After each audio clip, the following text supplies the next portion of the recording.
কিবা পইচা জমা থৈছিল কিবা এটা সোসাইটিৰ নাম কি আছিল সোসাইটিৰ নাম কি আছিল য'ত সোসাইটিৰ পইচা লৈছিল উন্নতি বুলি সোসাইটি এটা পইচা থৈছিল এখেতাহাৰ পইচা সবৰে গৰীব মানুহগিলাৰ পইচা আছে আজি এটা কম্প্ৰমাইজ কৰি সিহঁতে 22 তাৰিখে দিয়া কথা কৈছিল নেদেখাত ইহঁতক আজি পইচা নদে ঘৰত গোলমাল কৰক আমাক পুলিচক কোনোবা খবৰ দিয়াত আমি আহিলোঁ মানুহজন বিচাৰি এখেতাক আমি বাধা দিছোঁ কাজিয়া পেচাল কৰিব নালাগে আপোনালোকে আলোচনাৰ মাধ্যমেৰে কৰক এইখিনিয়ে কথা মানে আমি পইচা ডিটেইল নিদিয়ে আমি ইয়াৰ পৰা নাযাওঁ এইটো আমাৰ ৰাইজৰ কিবা আপত্তি আছে পইচা নিদিয়ে আমি নাযাওঁ আপত্তি আছে নেকি আৰু এটা কথা ৰ'ব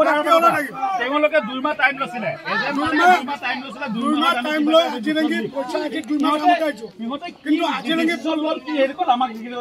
ফোন কৰিলে